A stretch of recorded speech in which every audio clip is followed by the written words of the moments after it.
parent, because that's the generational thing, because it might have been passed on from an uncle that you never met, or a grandfather, or great-grandfather, grand-uncle, grand-auntie. You never know. Prostituting, fucking and sucking for money, it can skip generations. Like, my father got killed at the age of 25 in 83. I had a similar run-in where I could have lost my life at 25. The generational curse thing. And I'm blessed to say that, good God, I broke a lot of the curses that was a part of my family's upbringing, not mine per se, because I wasn't raised by them. But we have to understand one thing: people are not perfect. There are flaws in all of us. No one has the right to say that they're better than the next person when they have bones and skeletons in their closet. Like the song said, I don't know the church group, the gospel group, they was like, sweep around your own front door while you trying to sweep around mine. Because when you pointing fingers at a person, you got about 8, 9 pointing back at you. You have to look in the mirror sometimes before you can jump out the window and judge a person or speak ill of somebody, or not give a person their proper just, you know what I'm saying? Because you never know what ails a person. Some of those things are ailments to families. Like drugs and alcohol has been around since, they've been around. And sometimes these things really, it's just set up by the patriarchs and the matriarchs of the families. You always hear that story about great granddaddy used to get so drunk he passed out on the sofa on the front porch, and big mama got to go get him and take him in the house and put him in the bed. Those things happen. They're people. They're human beings. We never know what demons. We never know what spirits that our families be fighting when these generational things come about and come to the surface. But what we have to do in our best interest and in our best way of handling things is just pray for our family. Pray for the generations that's before. Pray for the generations that's during. And pray for the generation that's after. We have to continue to pray and ask God to help us stop some of the generational curses that go on in families. Like with the molesting shit, like that shit was crazy to find out. Like my grandmother's brother was molesting the nieces and the nephew, and then it went to a point where the grandkids and the grandnephew and the grandnieces, they might have got touched or did the same way. I had a cousin. He ended up being molested from 5 to 15 years old. When I met him at 15, when he was 15, I just thought it was weird. This man went out to be a full cross-dresser, had an alter ego and everything. And I'm thinking he just was coming out just being gay and shit. And really he had been molested and bothered by family members, or so-called family members. I can't consider them family when they try to harm or hurt you. And he wrote a letter, and it was a fucked up situation. But this man didn't want to be like that in his letter. He wanted to be different. He wanted to be just a normal little boy. But when you put other things that's not more important than your priorities, then those things can open, those doors can open. The devil is a roaring lion with no teeth that's here to seek, kill, destroy, and maim and murmur people. You know what I'm saying? And it's sad that a lot of people put other things before the priorities. Like if my aunt would have really paid attention, stepped back, and realized what she was doing instead of chasing a man who was married and all that good shit, she could have seen, something wasn't right with my cousin. She just thought that was just the way he ended up becoming. But that started with someone close to him that was trusted by him, because that's family. In his mind, they started doing things to, create that individual. Then it's just like with my mother's brother. He started doing it with the uncle that did it to them. And then it was weird because he got caught in some situations where he ended up having to go to prison for touching his own child. And that shit just bothers me, because that's the generational curse thing that we don't talk about it's like taboo to families. That shit does happen to families.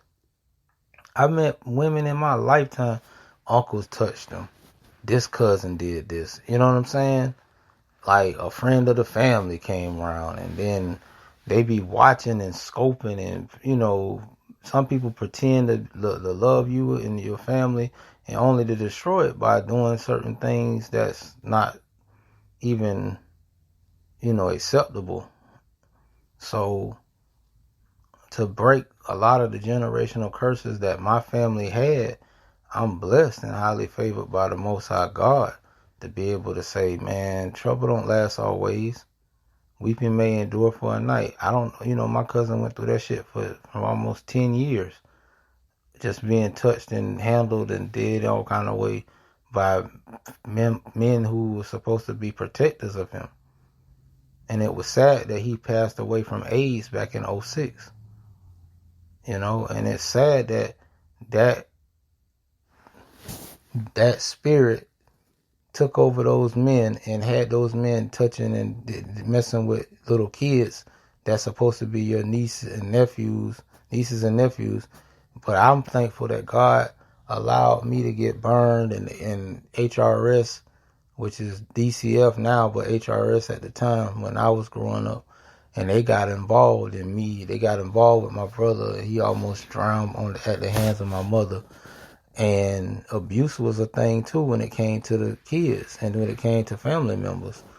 But look at how me and my brother, we grew, and God swept us from out of there before it could happen to us.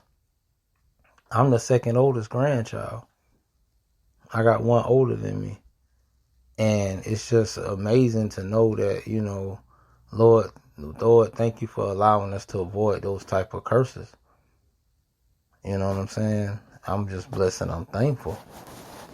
But what you have to realize and understand, nothing is impossible with God. Even with the generational curses, God can do anything and everything. He can, if you got a prayer warrior and a fighter that wants to ask God to help remove these things, you know what I'm saying? Then ask God for the help to remove them.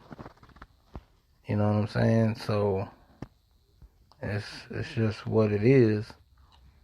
But I'm just, thankful and blessed that I was able to get away from those things, to not have those things happen to me, to not let God didn't allow it to even happen when I was in foster care.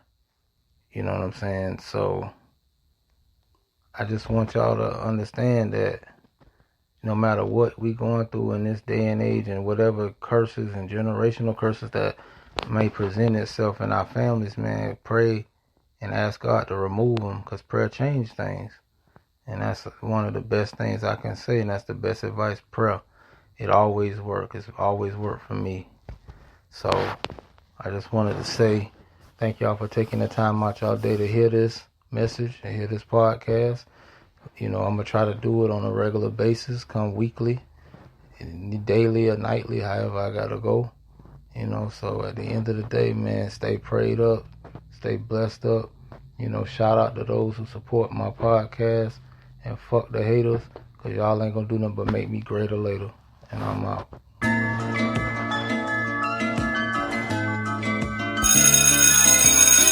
A lot of people, black, white, Mexican, young or old, fat or skinny, have a problem being true to themselves. They have a problem looking in the mirror and looking directly into their own souls. And the reason I am who I am today is because I can look directly into my face and find my soul.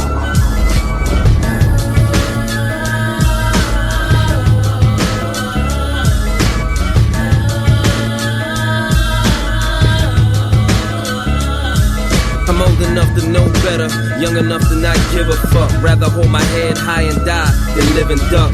If you cool with being taken down or giving up, your lifestyle's a blowjob, your way of living sucks. I done felt pain, waited but no help came. Went through some crazy shit, still kept myself sane. You ever been dying of thirst and smelt rain? Ever been told go to hell and felt flames? The water's to your neck and only gets deeper. It's all downhill and it only gets steeper. Gotta get over it, be a hurdle leaper. It costs to be the boss and it ain't getting no cheaper. But there's a man above that we all under, bro.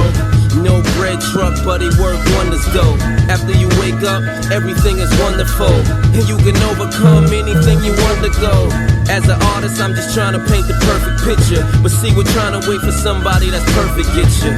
That usually lead to nothing, like virgin kisses. And I be trying to cut surgeon bitches, dreams of splurging riches, pretty but curvy misses, chef to serve the dishes, driver to swerve the ditches. I'm just another kid on the curb with wishes, and these streets is tough, on the verge of vicious. So I sold weed and crack, merged the business. That white girl helped the nigga, Fergalicious. But getting money bring jealousy and verbal disses. So when you killing shit, watch out for the murder witness. An old head told me let nothing disturb your business. Beef is only good when you in the burger business. So I chill, but loaded up the steel like I wish a nigga would, but I know a nigga will. But for real, you loaded up to kill, cause soon as a nigga good, it's the sooner a nigga will. And I don't know these niggas nothing, put that in a nigga will.